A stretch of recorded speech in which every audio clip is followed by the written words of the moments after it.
Praise the lord. సకల ఆశీర్వాద స్తోత్ర వచనములకు మించిన ఘనమైన యేసు క్రీస్తు పరిశుద్ధ నామములో మీకు ప్రతి విషయములలో ఘనత కలుగునుగాక. ఈ దినపు యేసయ్య జీవపు మాట 119వ కీర్తన 31వ చరణం. నన్ను సిగ్గుపడనీయకుము.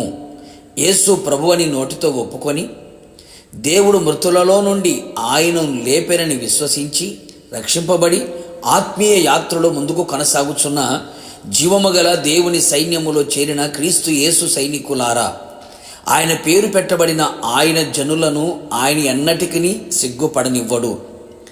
నా దేవుని ప్రియ దైవ జనాంగమా, దావీదు అనే నీవు కూడా ప్రభువుని అడుగుచున్నావా నన్ను సిగ్గుపడనీయకుమని? ఇంతవరకు కుటుంబములో, సంఘములో, సమాజములో, బంధువుల మధ్యలో, స్నేహితుల మధ్యలో, ఇరుగు పొరుగు వారి మధ్యలో నీవు చేయుచున్న పనులన్నిటిలో, భక్తిలో, వ్యక్తిగతంగా, ఆత్మీయంగా ఏ పరిస్థితులు సిగ్గుపడేటట్లు చేస్తూ ఉన్నవో, అవమానముతో తలదించుకునేటట్లు చేస్తూ ఉన్నవో, నీ ఓటమి నీకు సిగ్గుగా మారినదా? అనుకున్నది అందుకోలేక, ప్రార్థించింది పొందుకోలేక సిగ్గుతో తలను కప్పుకొని ఉన్నావా? ఏది చేసినా కలిసి రాక, సఫలమవ్వక, పరిస్థితులన్నీ పగపట్టినట్లుగా ప్రతికూలంగా నిలిచి ఉండగా ఏమి చెయ్యాలో దిక్కు తోచక నిరాశతో, అవమానముతో, సిగ్గుతో తల దించుకొని ఉన్నావా? నా ప్రియ దేవుని స్నేహితుడా, దిగులు చెందకు, అధైర్యపడకు, కృంగిపోకు. నీ తల పైకెత్తగల దేవుడు నా యేసయ్య. అవమానము కలిగిన చోట నీకు రెట్టింపు ఘనతను ఇవ్వగల సర్వశక్తి గల దేవుడు నా యేసయ్య. యేసయ్య రక్తముతో కడగబడి, బాప్తిస్మము పొంది, ఆత్మచేత నింపబడి, ఆయన జనముగా, ఆయన పేరు పెట్టబడిన జనముగా నీవు మారుము. నిశ్చయముగా ఆయన నిన్ను సిగ్గుపడనివ్వడు. ఆయన శాసనములను హత్తుకొని నీ హృదయము ఆయన కట్టడల విషయమై నిర్దోషముగా ఉండగలిగితే నిన్ను సిగ్గుపడనివ్వడు. ఆయన ఆజ్ఞలన్నిటినీ లక్ష్యము చెయ్యునప్పుడు నీకు అవమానము కలుగదు. ఆయన యందు సంపూర్ణముగా నమ్మిక ఉంచి ఆయనకు మొర్రపెట్టిన ఎడల సిగ్గుపడక ఉందువు. ఆయన వైపు చూచిన వారు సిగ్గు నందక ఉందురు. నీ ప్రతి విషయములో ఆయన నీకు ఆశ్చర్యకరమైన సహాయము చేయును. నీ కుడి చేతిని పట్టుకొని నీకు సహాయము చేయును. మేఘవాహనుడై నీకు సహాయము చేయుటకు వచ్చును. గనుక మీరెన్నటెన్నటికీ సిగ్గు నందకయు విస్మయము నందకయు ఉందురు.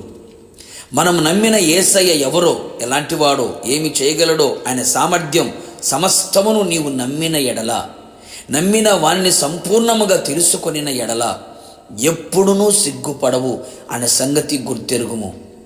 ఆయన నీకు సిగ్గుపడనివ్వడు అనే సంగతి గుర్తించుకో. నా ప్రియ దేవుని బిడ్డ, ఈ విధముగా ఆయన సన్నిధిలో నిందారహితముగా నడుచుచు నిలుచుచు ఉందము. ఇక మీదట నీవు, నీ కుటుంబం, నీ కలిగిన సమస్తము ఏ విషయములలో సిగ్గుపడనివ్వకుండా నా యేసయ్య చెయ్యునుగాక. ఇక మీదట సిగ్గుతో తల కప్పుకొనక, భీతి చెందక ఉందువుగాక. ప్రభు ఎదుట ధైర్యముగా నిలిచి ఉండెదవు గాక. ప్రార్థన. అత్యంత కృపగలిగిన నా ప్రియ పరలోకపు తండ్రి, నీ పరిశుద్ధమైన పాదములకి కృతజ్ఞతాస్తుతులు చెల్లించుచున్నాం. నీ ప్రజలు ఏ పరిస్థితుల మధ్యలో సిగ్గుతో తలదించుకొని, భయముతో, భీతితో, అధైర్యముతో నింపబడి నడిపించబడుతూ ఉన్నారు. కృపతో వారిని జ్ఞాపకము చేసుకొని వారి తల పైకెత్తబడినట్లుగా, సిగ్గుకు, అవమానమునకు బదులుగా రెట్టింపు ఘనత కలుగునట్లుగా ప్రతి విషయంలో మీరే సహాయము చేయొచ్చు.